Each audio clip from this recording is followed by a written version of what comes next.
सहनः भवतु सहनौ भुनक्तु सह वीर्यं करवावहै तेजस्विनावधीतमस्तु मा विद्विषावहै।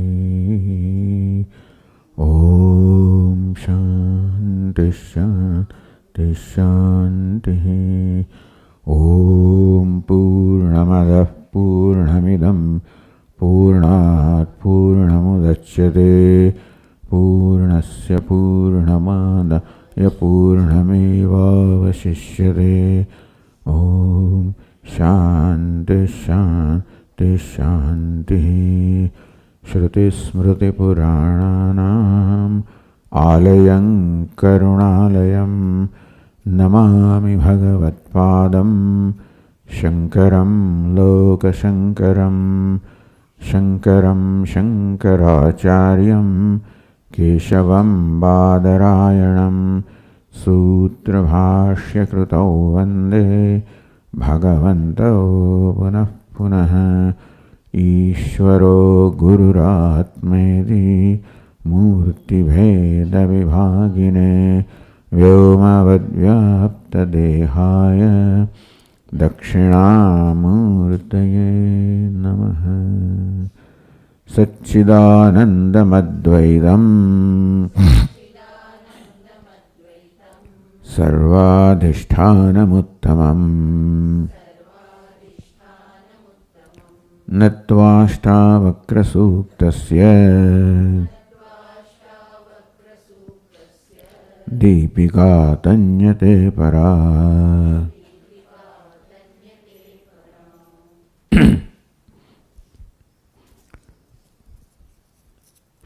अकिंचनः कामचारः निर्द्वन्द्वश्छिन्न संशयः असक्तः सर्वभावेषु केवलो रमते बुधः निर्ममः शोभते धीरः समलोष्टाश्मकाञ्चनः सुभिन्नहृदयग्रन्थिः विनिर्धूतरजस्तमः।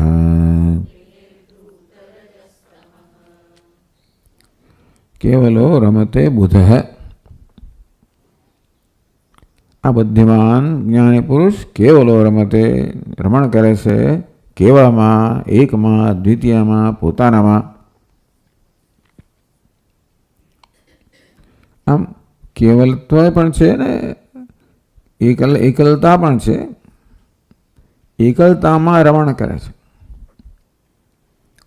તો એકલતા હોય અને રમણ કરવું, માણસ તો એકલતાને ટાળતો જ હોય। એકલતાનો માત્ર પોતાની જાત સાથે રહેવું બહુ અઘરું છે સામાન્ય માણસ માટે।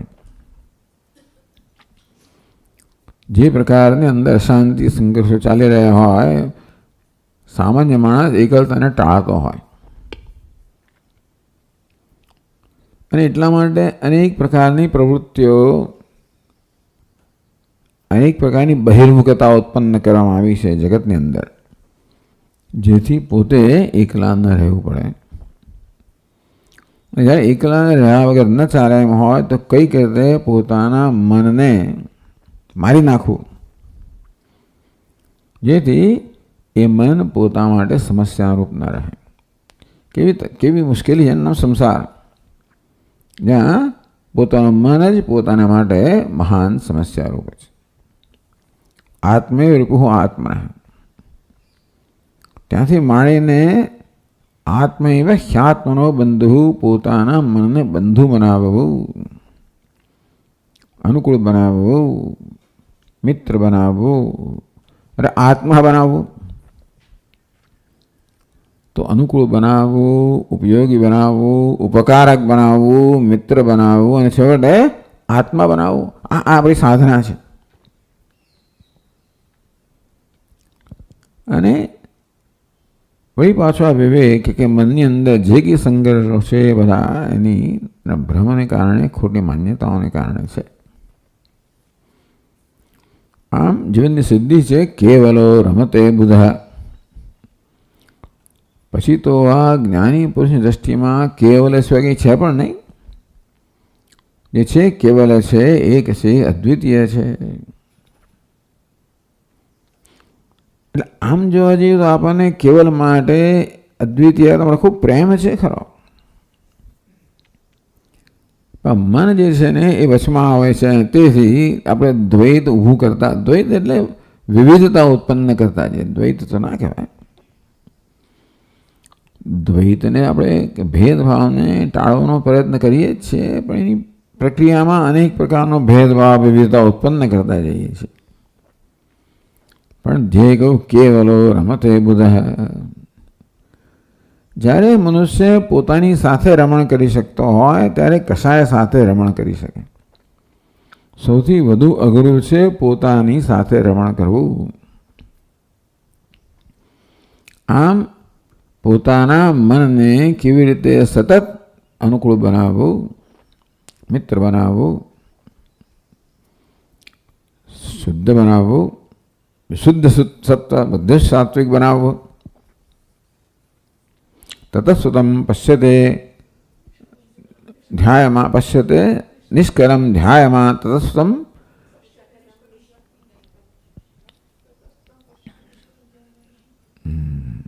વિશુદ્ધ સત્વ, વિશુદ્ધ સત્વ જે છે એ તતઃસુતમ પશ્યતે નિષ્કરમ ધ્યાયમાન. વિશુદ્ધ સત્વ પશ્યતે. સાથે અસક્ત સરભાવેશુ.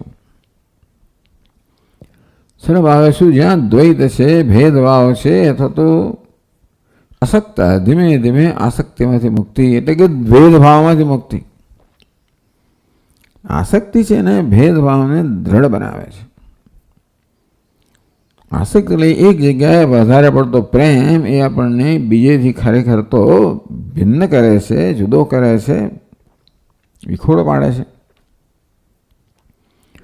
આમ ધીમે જેમ જેમ આસક્તિથી મુક્ત થતા જઈએ તેમ તેમ સંકુચિતતામાં મુક્ત થતા જઈએ, સલામતીમાંથી મુક્ત થતા જઈએ, વધુ વધુ વિશાળ બનતા જઈએ, બધાનો સમાવેશ કરતા જઈએ, ભેદભાવથી મુક્ત થતા જઈએ. જો આપણે જાણીએ કે આસક્તિ છે, એક જગ્યાએ મારો બધો પ્રેમ ઢળી રહ્યો છે, ક્યાંક પ્રેમ ઢળવાને કારણે અથવા તો એની સાથે સાથે બીજી જગ્યાએ દ્વેષ જન્મતો હોય તો આસક્તિ કહીશું. પ્રેમને આસક્તિ નહીં કહીએ. એક જગ્યાએ પ્રેમ, બીજી જગ્યાએ કોઈક રીતે દ્વેષમાં પરિણમતો હોય તો સમજવું કે આ પ્રેમમાં આસક્તિનો ઘણો અંશ છે. એટલે વેદાંત શાસ્ત્ર હંમેશા આસક્તિમાંથી, પરતંત્રતામાંથી, જે પ્રેમમાં પરતંત્રતા છે, જે પ્રેમમાં અપેક્ષા છે, જરૂરિયાત છે, એ જરૂરિયાત અંશ છે એ આસક્તિનો અંશ છે. પ્રેમમાંથી તો મુક્ત થઈ ના શકાય, પ્રેમનો ત્યાગ ન કરી શકાય, જરૂર નથી. આપણું સ્વરૂપ છે, ત્યાગ થઈ જ ના શકે, વિકૃત થઈ ગયો છે. અસક્ત સર્વભાવેષુ અસક્ત. બધા જ ભાવમાંથી, બધા પદાર્થોમાંથી, બધી વસ્તુ અસક્ત, અનાસક્ત, આસક્ત. એટલે પ્રેમ સર્વત્ર એને સમાન પ્રેમ જનો થયો છે. અનાસક્તિનો અર્થ ઉદાસીનતા ગણવામાં આવતી હોય તો કે નહીં. ખરેખર જેને આપણે સ્વસ્થ હેલ્ધી રિલેશનશીપ કહીએ, સ્વસ્થ સંબંધ, એ તો માત્ર પ્રેમનો જ સંબંધ છે. જ્યાં સ્વસ્થતા છે, જ્યાં કોઈ સંઘર્ષ નથી, હું મારી સાથે સ્વસ્થ છું, અન્ય સાથે સ્વસ્થ છું, એનું નામ સ્વસ્થતા, વૈરાગ્ય. ત્યાં આપણા પ્રેમની સ્વરૂપની અભિવ્યક્તિ થતી હોય. આપણા પ્રેમની અભિવ્યક્તિમાં કશું આડે ના આવે, એ બધા અવરોધો દૂર કરવા, એનામાં આસક્તિ દૂર કરવી. નિર્દ્વંદ્વ. જેમ જેમ વસ્તુનો સ્વીકાર હોય, અસક્ત સર્વભાવેષુ, બધા ભાવનો, બધા પદાર્થોનો સ્વીકાર. જેવા છે તેવા. એટલે સ્વીકાર એક મૂલ્ય છે, સ્વીકાર પછી એ સ્વરૂપ છે. નિદ્વંદ્વ તો પછી કશી વસ્તુ મને કોઈ રીતે ક્ષુબ્ધ ના કરે, ડિસ્ટર્બ ના, ઉદ્વિગ્ન ના કરે. આસક્તિ હોય તો ઉદ્વિગ્ન, એક જગ્યાએ આસક્તિ હોય તો બીજી વસ્તુ ઉદ્વિગ્ન કરે. ઉદ્વેગથી મુક્ત, દ્વંદ્વના પ્રભાવથી મુક્ત. જગતમાં ભલે દ્વંદ્વ રહ્યો પણ દ્વંદ્વથી પ્રભાવિત નથી, એનાથી સ્વસ્થ છે, સ્વીકાર છે. કમ્ફર્ટ જેને કહેવાય, સ્વસ્થતા. અકિંચન માટે એણે પોતાના રક્ષણ માટે કશી વસ્તુઓને રાખવાની જરૂર નથી. તો જેમ જેમ સ્વસ્થતા વધતી જાય તેમ તેમ નિર્ભયતા વધતી જ જાય ને. કારણ કે ભય તો જન્માવેલો છે, ઉત્પન્ન કરેલો છે. આવી રીતે ઉત્પન્ન કરેલો ભય જેમ જેમ દૂર થાય તેમ તેમ નિર્ભયતામાં પોતાના સ્વરૂપમાં પ્રતિષ્ઠિત થતું જાય. તેમ તેમ પછી પોતાનું રક્ષણ કરવા માટે અનેક પ્રકારના વાડાઓની જરૂર નથી. જે મોટે ભાગે જે બધી વસ્તુઓ પરિગ્રહ રાખતા હોઈએ છીએ આપણે પોતાને બચાવવા માટે, કામચાર એને માટે સર્વસ્થળ વિધિ નિષેધાદિ અકિંકર સ્વચ્છંદચારી. એ સ્વચ્છંદતાથી વિચરણ કરનારો, સ્વચ્છંદ આચરણ કરનારા ચારી. કામચાર, કામ પ્રમાણે, ઈચ્છા પ્રમાણે. ચાર એટલે આચરણ કરનાર હોય કે વિચરણ કરનારો હોય. અહીં આચરણ કરનારો. ટૂંકમાં પોતાના આચરણ વિશે પણ કોઈ પ્રકારની સાવધાની જરૂર નથી, કારણ કે એનું આચરણ હવે સંવાદિત થઈ ગયું છે. ધ્યાન રાખવું ને આપણે ધ્યાન રાખવું, બરાબર બોલાય છે ને થાય છે, બધું વ્યવસ્થિત છે કે નહીં, નિયમ પ્રમાણે છે, ધર્મ પ્રમાણે છે, જે કે આપણો મૂલ્ય હોય એ પ્રકારની કોઈ સાવધાનીની જરૂર નથી. એનું નામ સ્વચ્છંદ. સ્વચ્છંદ એટલે એવું નથી કે કાયદાનો ભંગ થાય, પણ સ્વચ્છંદ એટલે કોઈ પ્રકારની છંદની, ઈચ્છાની, સાવધાની જરૂર નહીં, સહજ. સ્વચ્છંદ એટલે સહજ. નિર્મમ શોભતે ધીર અકિંચન કહો, નિર્મમ કહો, મમતાથી, પરિગ્રહથી, માલિકીની ભાવનાથી મુક્ત. આ બધું બંધન, આપણું બંધન છે. માણસ માલિકીની ભાવનામાં પોતાનામાં સલામતી જોતો હોય, પોતે શક્તિશાળી છે માનતો હોય, જાણતો કે બંધન છે. સમલોષ્ટાશ્મ કાંચન, લોષ્ટ, અશ્મન, કાંચન, આ બધાને પારખી શકે, બધાનું વ્યવહારિક મૂલ્ય જાણે, પણ પોતાને એનાથી કોઈ ફેર નથી પડતો. અને કોઈ વસ્તુ પોતાનામાં વૃદ્ધિ કરતી નથી. આપણે ચર્ચા કરી કે એનાથી હું મૂલ્યવાન નથી, ન હોવાથી હું મૂલ્યહીન નથી. સુભિન્ન હૃદય ગ્રંથિ, અહંકાર પણ નથી, નિર્મમકાર નથી, વિનિર્ધૂત રજસ્તમ, વિશુદ્ધ સત્વ છે. બધી મલિનતા એમાંથી દૂર થઈ ગઈ છે. હવે આગળ કહે છે 89મા શ્લોકમાં, સર્વત્રાનવધાનસ્ય ન કિંચિદ વાસના હૃદય મુક્તાત્મનો વિતૃપ્તસ્ય તુલના કેન જાયતે.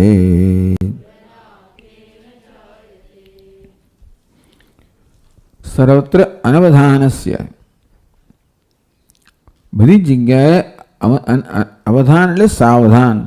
કોઈ જગ્યાએ સાવધાની નથી, કશી જગ્યાએ સાવધાનથી રહિત છે.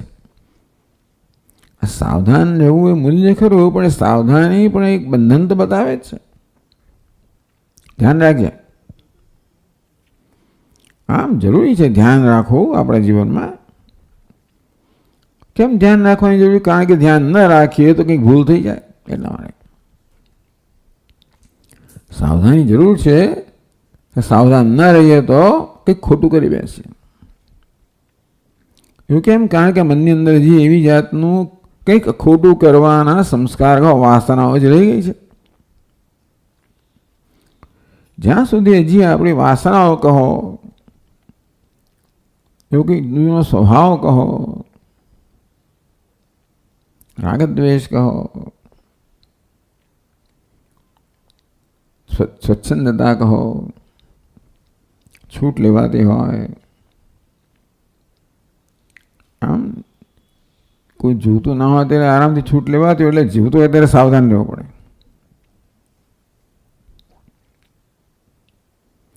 નહીં ત્યારે સાવધાની, કારણ કે અંદર જો હું સાવધાન ન હોઉં તો મારી પછી જૂની ટેવો મારો કબજો લઈ લે, અને તેથી વળી પાછો હું પહેલાં જૂના પ્રણો વર્તવા માંડું. નવો નવો ધનવાન થયો છે, પણ પેલો ભિખારી પણ જૂની ટેવ છે એનો કબજો લઈ તો વળી પાછો ભિખારી બની ગયા. જાણે કે એને આપણે વિપરીત ભાવના કહી, દેહાત બુદ્ધિ કહી. નિધિધ્યાસ એટલે સાવધાની, પોતાના સ્વરૂપ વિશેની સાવધાની. કે જો હું મારા સ્વરૂપની સાવધાની ન રાખું તો મારી જૂની ટેવ છે દેહોહમ બ્રહ્મ એવાહમ, એની સાવધાની ન રાખો, દેહોહમ એ પ્રકારની મારી જે ટેવ છે, વાસના કહો, એ વળી પાછી મારા મનનો કબજો લઈ લે, સવાર થઈ જાય. સાવધાની. આમ સાવધાની એક અગત્યનું મૂલ્ય છે. સાવધાની સાધના કા સાવધાની કા નામ સાધના है, એવું કહેવામાં આવ્યું. ચિત્ત વૃત્તિ નિર્મલ સાવધાની પરાકાષ્ઠા. આમ યોગી એટલે પરાકાષ્ઠા સાવધાની. એક જરૂરિયાત છે. ક્યારે જરૂરિયાત છે? જ્યારે સાવધાન ન હોઉં ત્યારે કોઈ રીતે મારા સ્વરૂપથી, મારા મૂલ્યોથી, મારા વ્રતથી વિચલિત થઈ જતો હોઉં. 11 ભૂલી જવાય અને કંઈક મોમાં નંખાઈ જાય. તે હોય ને અહીંયા ઘરમાં ફરતા ફરતા કામ કરતા કરતા અહીંયા કંઈક પેલી મગફળી છે 2 દાણા નાખી દીધા, પેલી બાજુ કંઈક કોકા કોલા છે થોડીક 2 ઘૂંટણ લઈ લીધા. એટલે યાદ રાખવું પડે 11 છે, અમને કશું ના થાય. તો કરતા જ ન હોય તો યાદ રાખવાની જરૂર ના પડે. પણ તેનો ભાવ એ છે કે જ્યાં આવી રીતે દેહાત બુદ્ધિ હોય અથવા એવા પ્રકારના સંસ્કાર રહી ગયા હોય જ્યાં છૂટ લેવાતી હોય,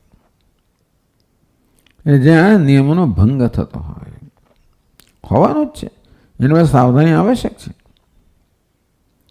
સાવધાન નથી એટલે સાવધાનીની જરૂરિયાતથી મુક્ત છે એવું સમજવાનું. બેદરકાર નથી. અસાવધાન એટલે બેદરકાર એવું નહીં. સાવધાન એટલે સાવધાની આની આવશ્યકતાથી મુક્ત, દેહાત બુદ્ધિથી મુક્ત, વાસનાથી મુક્ત, પછી જે કહો તે આસક્તિથી મુક્ત વગેરે. જે કશી વસ્તુ મને મારા સ્વરૂપથી વિચલિત કરીને મારા મનને બીજી કોઈ જગ્યાએ જોડનારી હોય એ બધા પ્રકારના બહિર્મુખતાના પરિબળોથી મુક્ત. સર્વત્ર અનવધાનસ્ય સર્વત્ર સર્વેષુ વિષયેષુ. એટલે કોઈ વિષય હવે એને આકર્ષતો નથી, એટલા માટે સાવધાન રાખવી પડે. હવે ડાયાબિટીસ જાહેર થઈ ગયો એટલે બહુ સાવધાની. આપણે જૂની ટેવો બધી હોય, રસગુલ્લું મોં મૂકી દેવાની, ચોકલેટ મોં મૂકી દેવાની, સર્વ વિષય જે આકર્ષણ હતું અને એનાથી વિરુદ્ધ દ્વેષ પણ હતો. એ દ્વેષે પણ આપણને અસાવધાન બનાવે છે. જે કશી વસ્તુ મને આત્મા સિવાયના બીજા કશા ચિંતનમાં જોડી રહે એ અસાવધાની કહેવાય. અહમ બ્રહ્માસ્મિ એ જ વાસ્તવમાં સાવધાની, અલર્ટનેસ એક લેખ છે કે પ્રશ્ન થયેલો મારો ઉત્તર તો ભાઈ બ્રહ્મનિષ્ઠ છે, સ્થિત પ્રજ્ઞ છે, મુખ્ય અર્થમાં અલર્ટ છે, સાવધાન છે, જે પોતાના સ્વરૂપથી સાવધાન છે. નસીબ જોઈ ગયું પોતાનું સ્વરૂપ બધાનું સ્વરૂપ એટલે બધાથી સાવધાન છે એમ કહેવાય. સર્વેષુ વિષયેષુ, સર્વ વિષયમાં સાવધાન કહે કે વિષય જે છે એને આત્મદર્શનથી કોઈ રીતે વિચલિત કરતો નથી. એમ કહેવાય કે સર્વત્ર આત્મા દર્શન છે. વિષય માત્ર નામ રૂપથી વધીને કંઈ નથી, એમાં કોઈ પ્રકારની હવે નક્કરતા રહી નથી. એટલે વિષયને કોઈ રીતે જેમ પેલા સોનીને અલંકારની પ્રતિથી કોઈ રીતે એને સુવર્ણ દૃષ્ટિથી વિચલિત ન કરે તેવી રીતે જ્ઞાની પુરુષ કશી પ્રતિધિ છે એ આત્માથી અસ્થિભાદી વિચલિત નથી કરતી. નિષ્ઠ છે માટે સર્વેષુ વિષયેષુ અનવધાન, બધા જ વિષયોમાં, બધા જ નામરૂપમાં એટલે બધા સ્તરે જે અસ્થિભાદી પ્રિયમાં જે અધિષ્ઠાન છે એમાં નિષ્ઠ છે, પોતાના સ્વરૂપમાં નિષ્ઠ છે. નિષ્ઠા કારણે પોતાનું સ્વરૂપ છે. અનવધાન એકાગ્રતા રહિતસ્ય, એકાગ્રતાની ક્યારે જરૂર પડે? પોતાના ચિત્તને બીજેથી વાળીને ક્યાંક આપણે જોડવું પડે ત્યારે એકાગ્રતા હોય. યત્ર યત્ર મનોયાતિ તત્ર તત્ર સમાધાય, જ્યાં પણ મન વિચરણ કરતું હોય ત્યાં સમાધિ આત્મદર્શન જ હોય તો પછી એકાગ્રતાની જરૂર નથી ને. એકાગ્રતા સ્વભાવ થઈ ગયો. આત્મા એકાગ્ર છે તેથી મનને એકાગ્ર કરવાની જરૂર નથી. કારણ એક આત્મા સિવાય કે છે જ નહીં, મનનું દર્શન છે એના માટે મનને ક્યાંકથી વાળીને ક્યાંક જોડવાની કોઈ જરૂરિયાત નથી.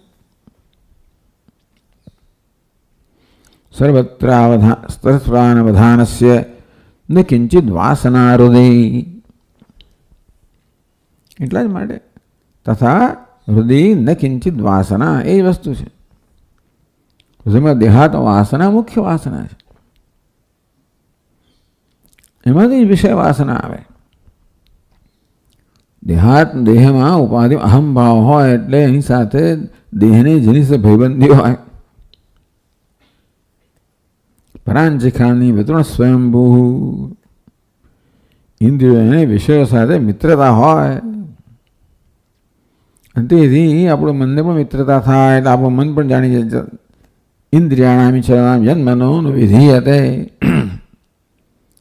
ઇન્દ્રિયો વિચરણ કરતી હોય વિષયમાં મન એની પાસે જાય, આત્મા પાસે જાય. તદસ્ય પ્રજ્ઞા વાયો નાવમાં બસ ભગવાને કહ્યું આ પ્રજ્ઞા છે ને હરણ કરી લે.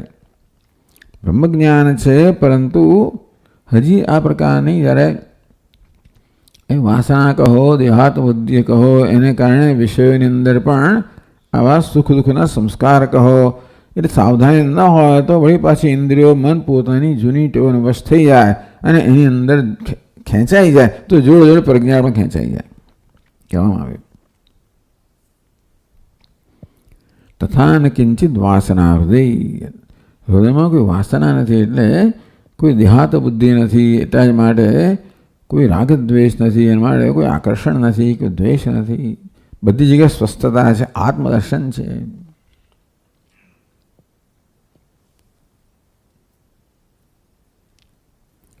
મુક્તાત્મનો વિતૃપ્તસ્ય તુલના કસ્ય જાય ન કેન જાયતે. મુક્તાત્મન એટલે આત્મા તો મુક્ત છે, બધાનું મન મુક્ત છે. મુક્તાત્મન બંધન તો મનમાં જ છે ને. મુક્તાત્મન જે મુક્ત છે અર્થાત જેનું મન મુક્ત છે એટલે જેનું મન આવી રીતે મુક્ત છે, જે છે એના દર્શન કરે છે. બંધન તો ભ્રમથી જન્મેલું છે માટે મન જે છે એની પ્રતીતિ ગમે તે હોય દ્રષ્ટિ એની એક જ છે. મુક્ત છે એટલા માટે એને કોઈ પ્રકારનો સંકોચ નથી, એટલે સાવધાની એટલી જ જરૂર નથી.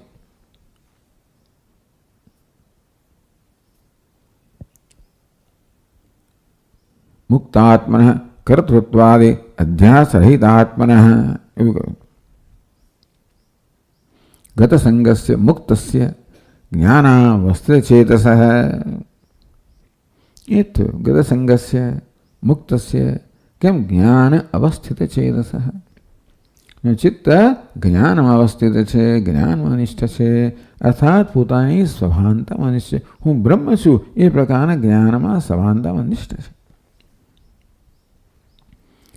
ખરેખર એમાં જ નિષ્ઠ હોઈ શકે, કારણ કે એ હકીકત છે એટલા માટે. હા, એમાં એના અવરોધો બહુ છે બધા. જે હકીકત નથી એને સત્યતા આપવાને કારણે એ બહુ અઘરું લાગે છે આપણને. હકીકત એ જ છે. નિષ્ઠા છેવટેમાં જ પ્રાપ્ત થાય. મુક્તાત્મના કર્તૃત્વાદી અધ્યાસ એટલે ધર્મ અધર્મથી મુક્ત એવું ત્યાં કહેવામાં આવે.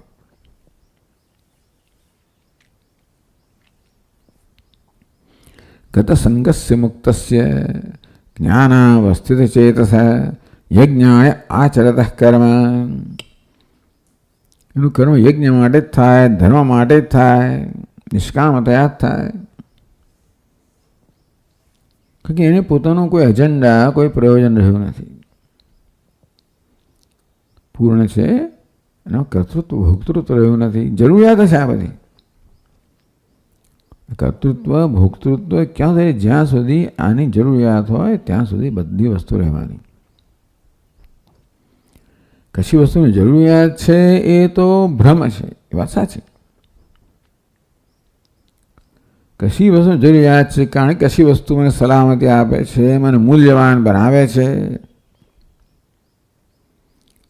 એવું કશાય વિશે માનવું એ જ વસ્તુને મૂલ્યવાન બનાવે, સલામતીનું સાધન બનાવે, જરૂરિયાત ઊભી કરે. બધી વસ્તુનો બરોબર તાગ હવે નીકળી ગયો છે. વસ્તુ કેવી છે, હું કેવો છું. આમ આ સલામતી તો મારું સ્વરૂપ છે. આમ પોતાને જેમ સારા બરાબર ઓળખીએ, બધાને પણ ઓળખીએ, તે રીતે બધા સ્વસ્થ બનીએ. મુક્ત આત્મના એટલે એને કોઈ પ્રકારની હવે ચિંતા નથી કારણ કે આ ધર્મ છે, અધર્મ છે, આમ થાય, પેલું ના થાય, એવું કરવાની જરૂર. મુક્તિ મળી ગઈ.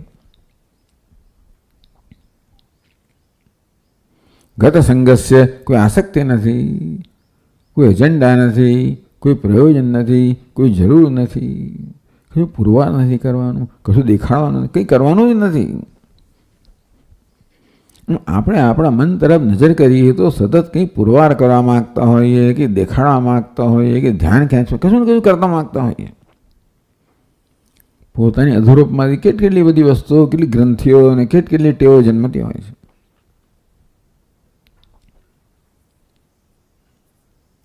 મુક્તાત્મના વિતૃપ્તસ્ય તૈવ વિતૃપ્તસ્ય આત્માનંદેન વિશેષતઃ તૃપ્તસ્ય. અર્થાત આત્માનંદની અભિવ્યક્તિમાં હવે કોઈ પ્રકારનો અવરોધ રહ્યો નથી, એટલે તે સતત સૂરી જ રહ્યું છે. સૂર્ય જેમ પ્રકાશે તેમ આત્માનંદ પ્રકાશી રહ્યો છે, સૂરી રહ્યો છે. બસ એની સ્ફૂર્ણામાં જે કંઈ અવરોધો છે એ કહેવામાં આવ્યા. મુખ્યત્વે વાસણા કહેવામાં આવી, કર્તૃત્વ અધ્યાસ કહેવામાં આવ્યો. આ બધા પોતાના સ્વરૂપની અભિવ્યક્તિમાં અવરોધરૂપ છે. બધી વસ્તુઓ ભ્રમ છે, અજ્ઞાનમાંથી જન્મેલી છે, અને તેથી માત્ર અજ્ઞાન કે એમાં જેનો ભ્રમ જ દૂર કરવાનો છે. આ ભ્રમ આપણા જીવનનું સંચાલન કરી રહ્યો છે. તો જેમને ભ્રમ કેવું આપણા જીવનમાં વ્યાપેલો છે અને કેવી રીતે દરેક વસ્તુનો નિર્ણય કરતો હોય છે અથવા મારી પાસે તો તે બી મને પ્રભાવિત કરતા હોય છે.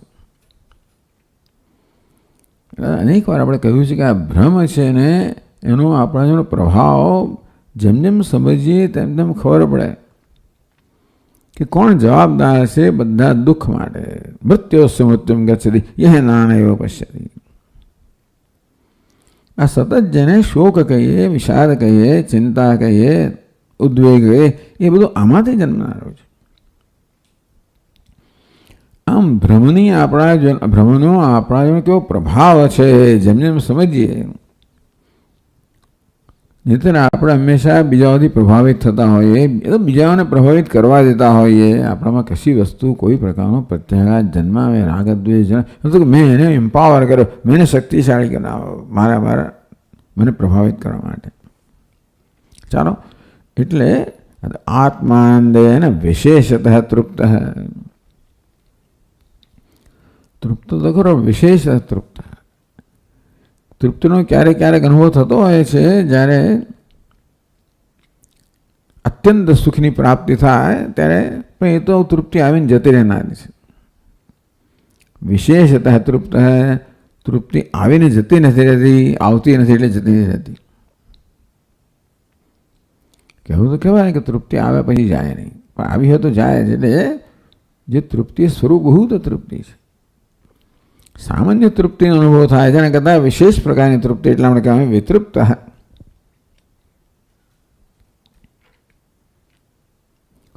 તુલના કે ન જાય તે, તો એને કોની સાથે એની તુલના કરવી?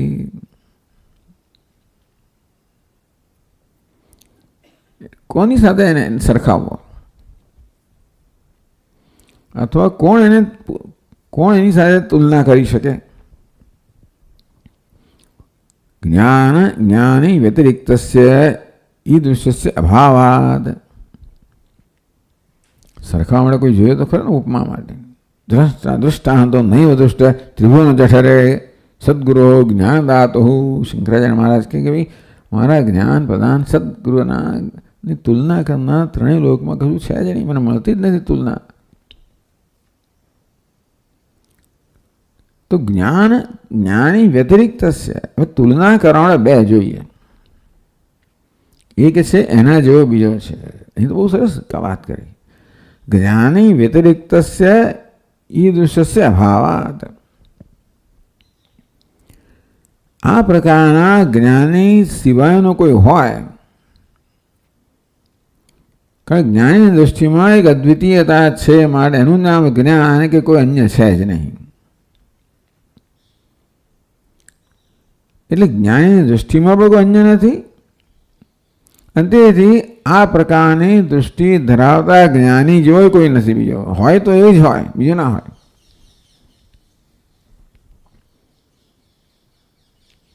તુલના કરવા માટે બે જરા જુદી જુદી કંઈક જુદાઈ ધરાવનારા હોય તો તુલના થાય કે આ ચડિયાતો છે, ઉતરતો છે, સમાન છે.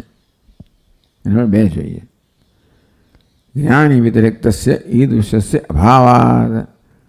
આ પ્રકારના જ્ઞાનીથી અન્ય કોઈ નથી, એની દૃષ્ટિમાં અન્ય કોઈ નથી,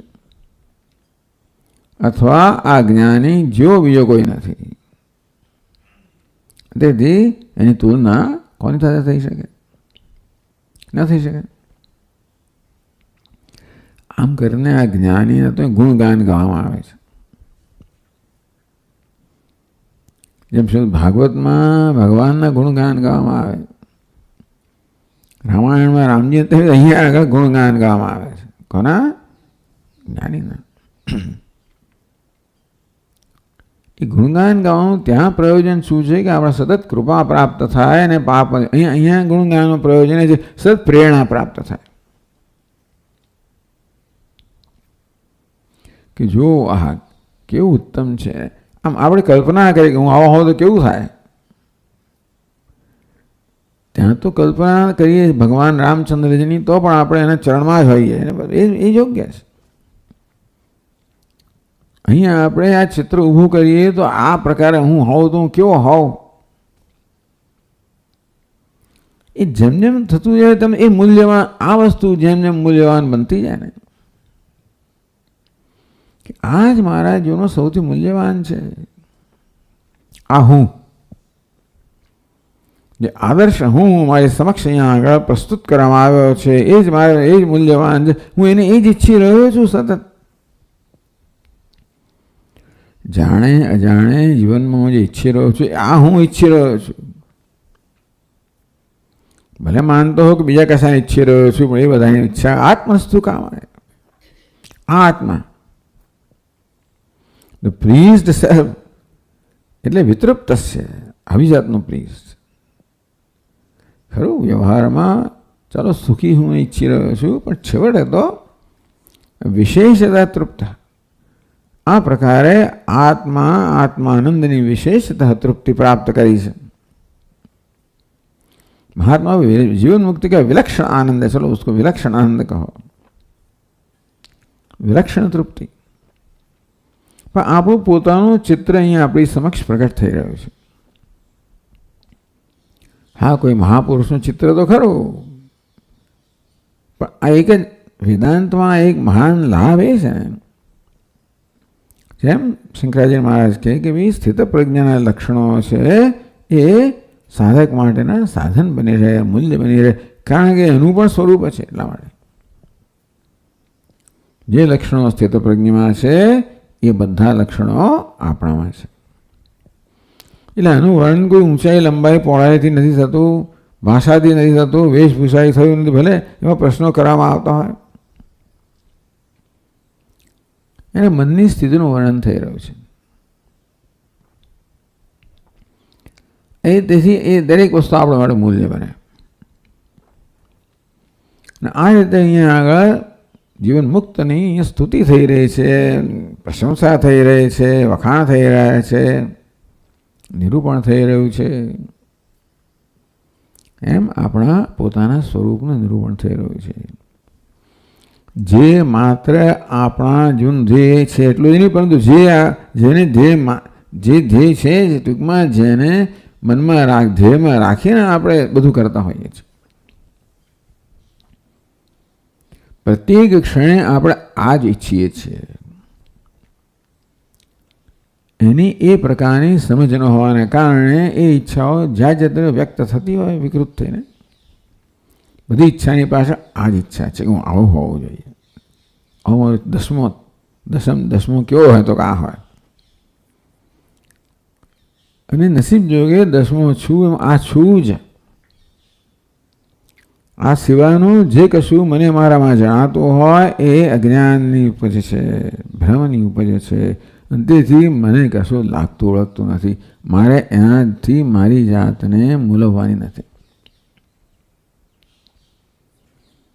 આવા રાગ છે, આવા દ્વેષ છે, ભલે એ બધું હું નથી. એટલે એનો અર્થ એ નથી કે મારે કંઈ કરવાનું નથી, એ દૂર કરવાના છે, વાત બરાબર છે, કારણ કે એ મને વંચિત રાખે છે મારા તૃપ્તિમાંથી. પણ એ છે માટે હું એ છું એવી જાતનું મારી જાતને મારે મૂલવવાની નથી. મારા વિશે એ પ્રકારની ગ્રંથિઓ સેવીને મારી જાતનો તિરસ્કાર કરવાની જરૂર નથી. એનો તિરસ્કાર કરો રાગદ્વેષનો. પણ આપણે તો આપણે રાગી હું ને દ્વેષી હું, તરત આપણે એની સાથે તાદાત્મ્ય કરીને મારી જાતનો તિરસ્કાર કરતો હોઉં છું. એવું કરવાની જરૂર નથી. આ ચિત્ર છે, આપણું વર્ણન છે. અતુલતામ એવ વિશેષણ વિષદયતી. જો વિશદ મતલબ નામ ક્રિયાપદ વિષદયતી. વિશદ એટલે સ્પષ્ટ, શુદ્ધ, ચોખ્ખું, સ્પષ્ટ કરે છે. શું? અતુલતામ એવ વિશેષણ વિષદયતી. કહ્યું ને ભાઈ, તુલના કેન જાયતે. આવા મહાપુરુષની તુલના કોની સાથે કરી શકાય? અતુલનીય છે. અતુલતામ એવ અતુલનીયતામ એવ. એની અતુલનીયતા જે છે કેમ નથી તુલના થઈ શકતી? અતુલનીય છે એટલે તો એ અતુલનીયતા જે છે જ્ઞાની પુરુષની વિષયદયથી, વિશેષણ વિષયદયથી. આ કહ્યું તો ખરું, પણ વધારે વિશેષથી સ્પષ્ટ કરે છે. 90મા શ્લોકમાં કહે છે, જાનન્નપી ન જાનાતિ પશ્યન્નપી ન પશ્યતિ બ્રુવન્નપી ન ચ બ્રૂતે કોન્યો નિર્વાસનાદૃતે.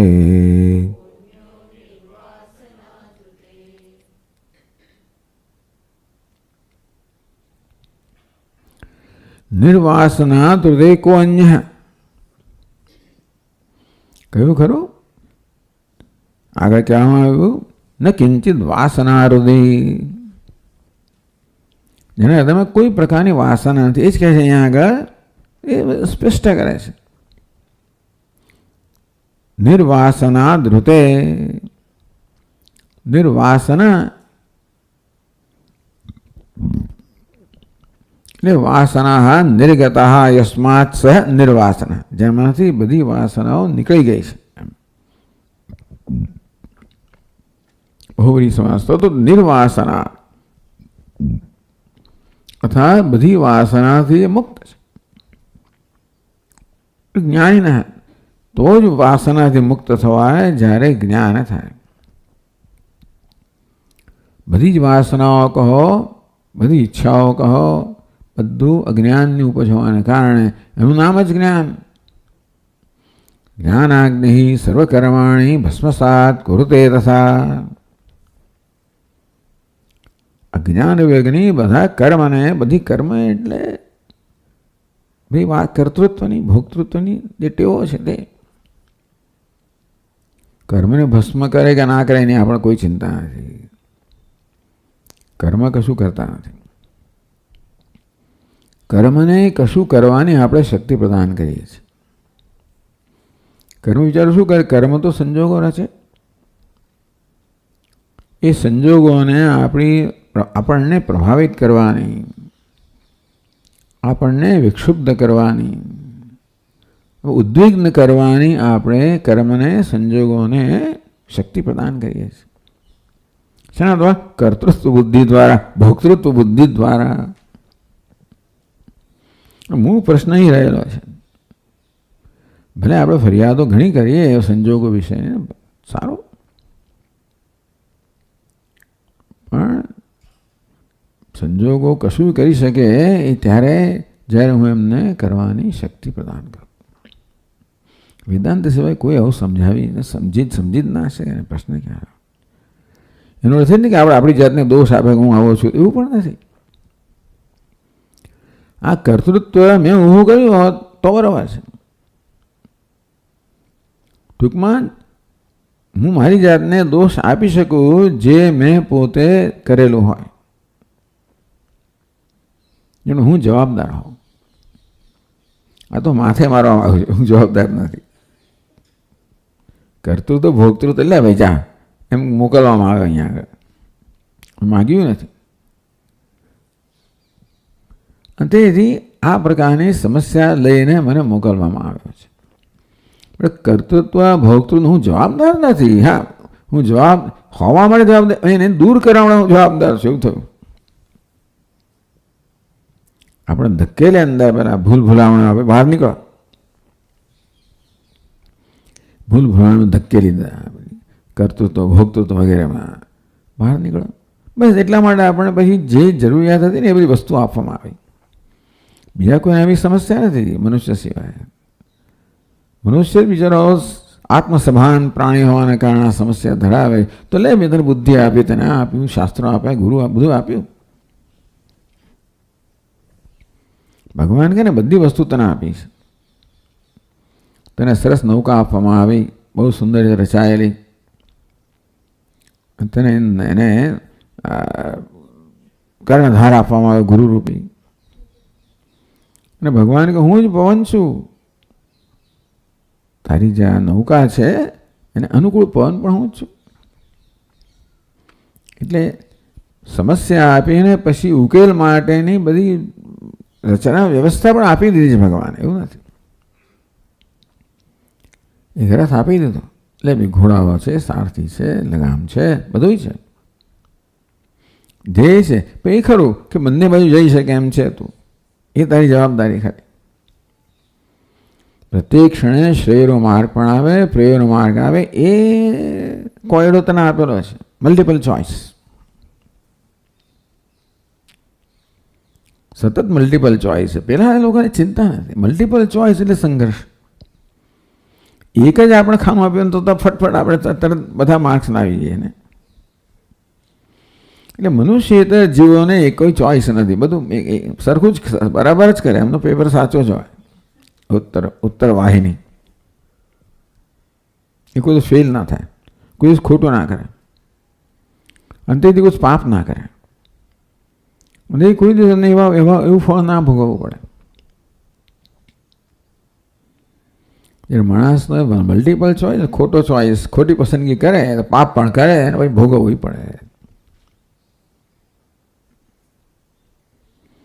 એટલે આ પ્રકારે નિર્વાસના, આ વાસના છે, કર્તૃત્વ, ભોક્તૃત્વ, આ બધું જ્ઞાનાગ્નિ સર્વકર્માણિ ભસ્મસાત કુરુતે તથા.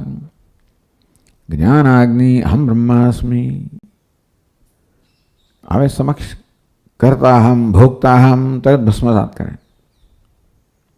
દૈવમેવાપરે યજ્ઞમ યજ્ઞેનૈવોપજુહ્વતિ બ્રહ્માજ્ઞાવરે યજ્ઞમ યજ્ઞેનૈવોપજુહ્વતિ. આ જ્ઞાન યજ્ઞ છે. બ્રહ્મ જ્ઞાનરૂપી અગ્નિમાં આવું અજ્ઞાન હોમવામાં આવતું હોય. મનમાં જન્મ્યું કર્તાહમ ભોક્તાહમ હોમવામાં આવે. શેમાં? બ્રહ્મ એવાહમ. એમાં આ પ્રકારે જ્ઞાનાગ્નિ આ બધી કર્તૃત્વ, ભોક્તૃત્વ જેને વાસના કહેવાય, હેબિચ્યુઅલ એરર, વિપરીત ભાવના, એ પ્રકારની વાસના નિર્વાસના આદૃતે. આ પ્રકારે જ્ઞાનરૂપી અગ્નિથી જેણે પોતાની બધી વાસનાઓને ભસ્મ કરી નાખી છે અને તે નિર્વાસન બની ગયો. હવે સાવધાન રહેવાની જરૂર નથી. સર્વત્ર અનવધાન, સર્વત્ર સર્વ સ્થળે સર્વકાળે સર્વ સંજોગો, કોઈ એની ધ્યાન, હવે સાવધાની જરૂર નથી. કર્તૃત્વ ભોગતૃત્વ આવે ને જો કબજો જમા તો સાવધાન રહેવું પડે. આના મુક્તિ નિર્વાસના આદૃતે, એના સિવાય બીજો કોણ હોય? આ પ્રકારે સર્વ પ્રકારની દેહાત્મ બુદ્ધિ અને એમાંથી જન્મનારી બધી કેવી રીતે આવી હેબિચ્યુઅલ એરર, વિપરીત ભાવનાઓથી મુક્ત કરી છે પોતાની જાતને. એના સિવાય કોણ બીજો કોણ હોય? જે જાનપી ન જાનાતી. તો કે નિર્વાસન સિવાય કોણ હોય જે જાનપી ન જાનાતી? જાણે છે તો પણ જાણતો નથી.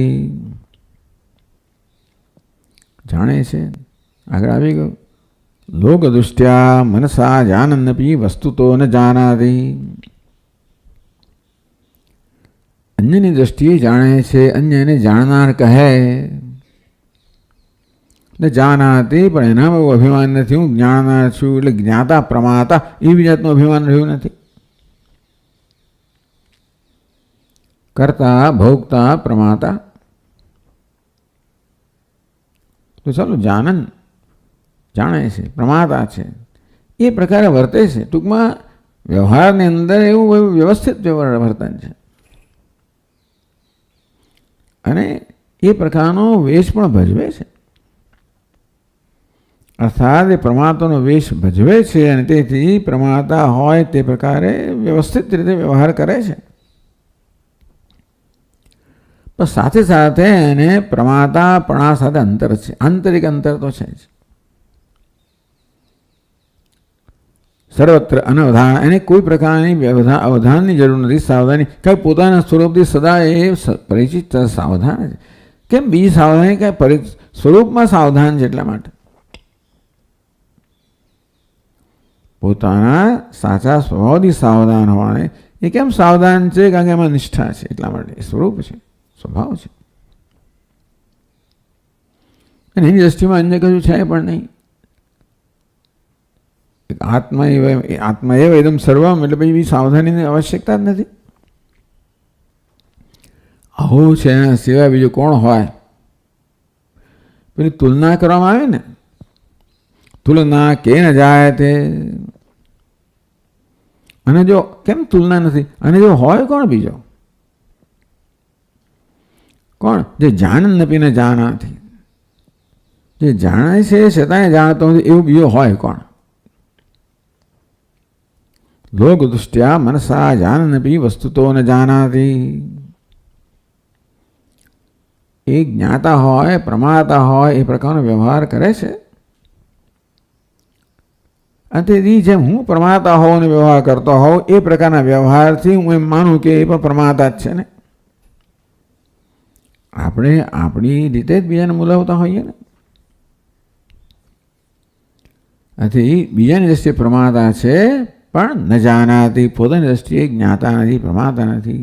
પશ્યન્નપી ન પશ્યતિ, ચક્ષુષા પશ્યન્નપી વસ્તુતો ન પશ્યતિ. એટલે જ્ઞાનેન્દ્રિયોથી બધો વિષયો સાથેનો વ્યવહાર કરી રહ્યો છે, વિષયનું ગ્રહણ થઈ રહ્યું છે જ્ઞાનેન્દ્રિયોથી. પશ્યન્નપી, ચક્ષુ એ જ્ઞાનેન્દ્રિયોનું અહીંયા ઉપલક્ષણ છે, પ્રતિનિધિ છે.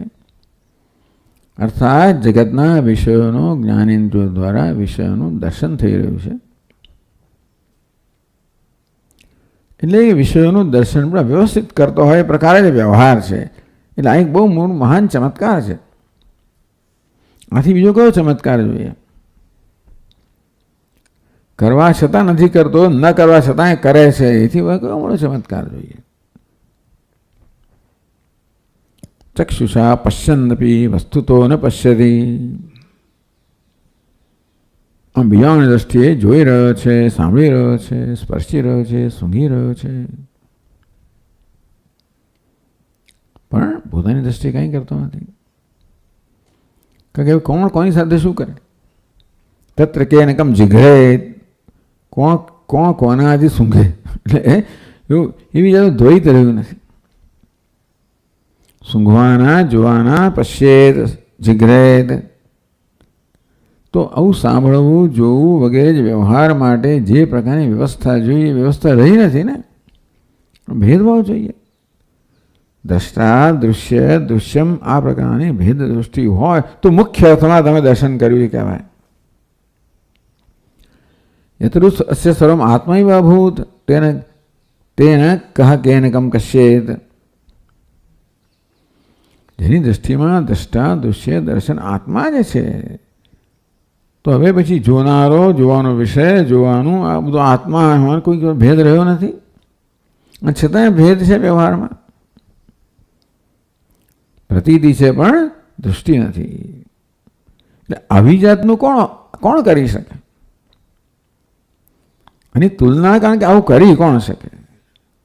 જોવા છતાંય જોતો નથી એવું કરી કોણ શકે? જાણતો હોય એવું જણાતા છતાંય જાણતો નથી, જોતો હોય એમ જણાતો હોય છતાં પણ જોતો નથી. આવો ચમત્કાર કોણ કરી શકે?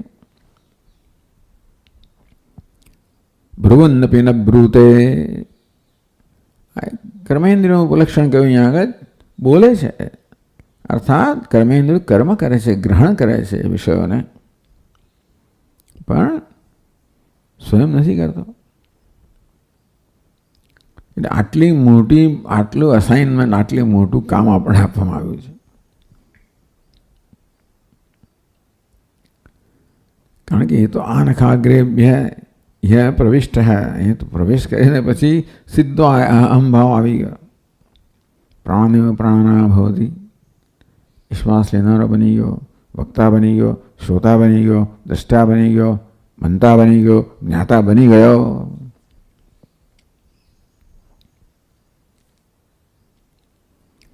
એમાંથી બસ એ પ્રકારની આપણને અસાઇનમેન્ટ આપવામાં આવી. યત્ન મનોયત્ન કહો જીવનમાં. એટલે આ બધી વસ્તુને આપણે પાછું એટલે ઉલટાવવાનું છે. કે અનડુઈંગ થિંગ્સ એમ કે અંગ્રેજીમાં.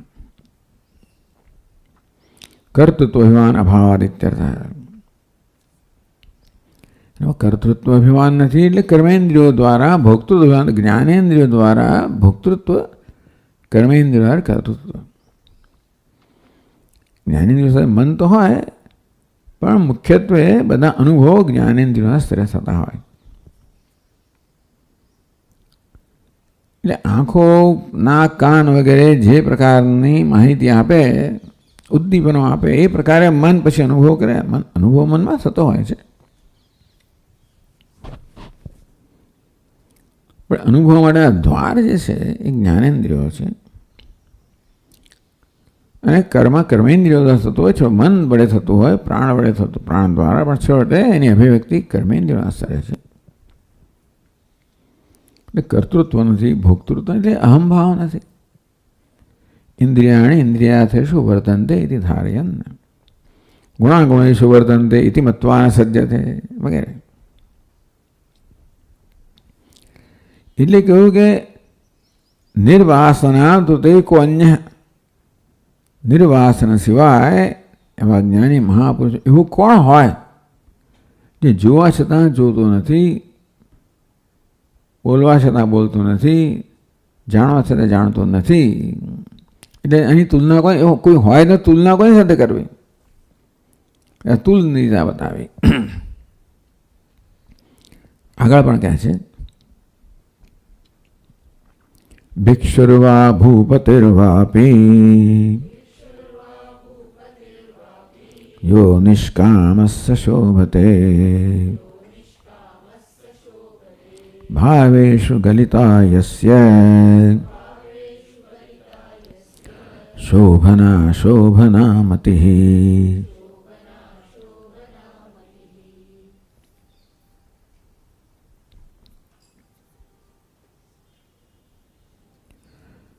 વળી એના લક્ષણોનું વર્ણન કરવામાં આવ્યું. ભાવેષુ ગલિતાયસ્ય શોભના શોભના મતિઃ.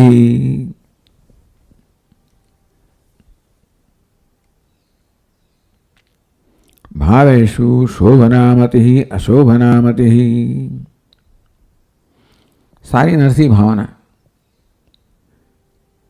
ઉત્કૃષ્ટેષુ ભાવેષુ શોભના મતિઃ.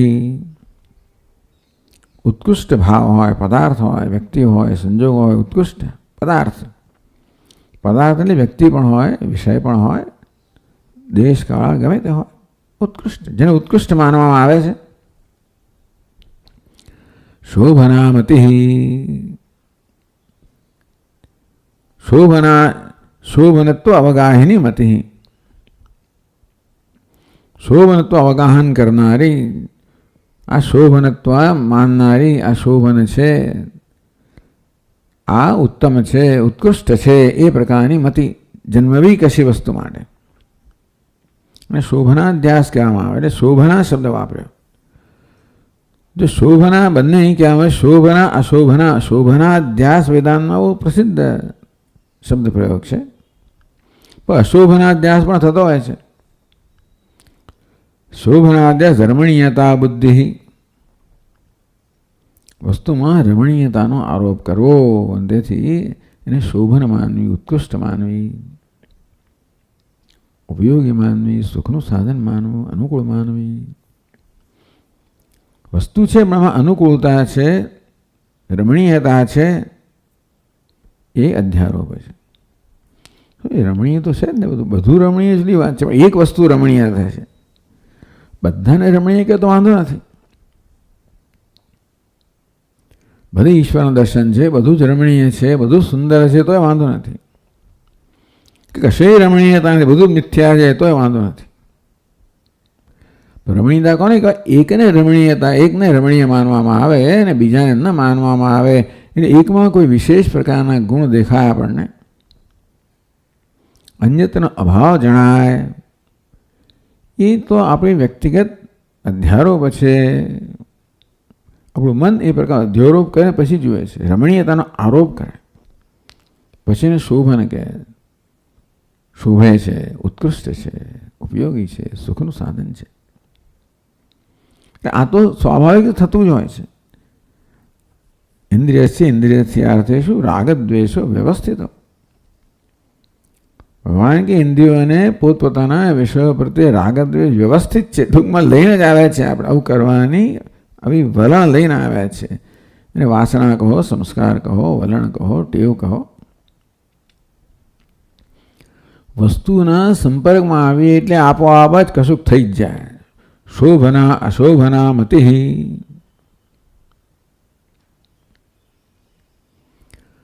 મુખ્યત્વે મનુષ્ય પ્રત્યે, કુદરત પ્રત્યે આપણે કદાચ ઉદાસીન હોઈએ. એટલે વૃક્ષને સુંદર કહે તો શોભનામતી નથી. ત્યાં રમણીયતા એટલે આ વસ્તુને અનુકૂળ છે, મારા સુખનું સાધન છે, એ પ્રકારે જો એનું નામ શોભનામતી.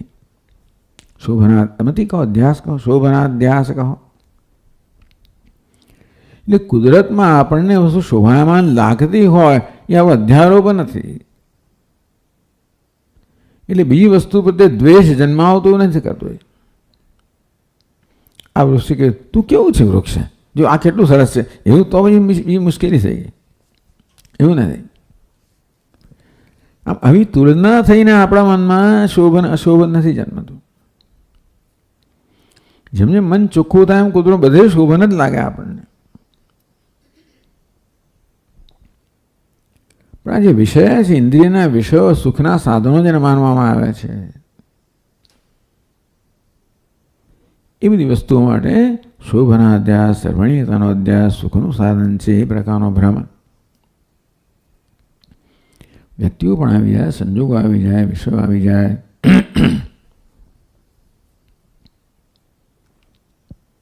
અશોભન ક્યાંક શોભના રમણીયતા એટલે એનાથી વિરુદ્ધ હોવાનું જ છે. એટલે અશોભનામતીનો અહીંયા પણ સમાવેશ કરવામાં આવ્યો. શોભનામતી એટલે શોભનાધ્યાસ, અશોભનામતી અશોભનાધ્યાસ, એ બંને પ્રકારનો અધ્યાસ થતો હોય છે આપણા વડે. ગલિતા યશ્ચ શોભના અશોભનામતી, જેનો શોભનાધ્યાસ ગલિત થઈ ગયો છે, ગળી ગયો છે, ઓગળી ગયો છે, નષ્ટ થઈ ગયો છે.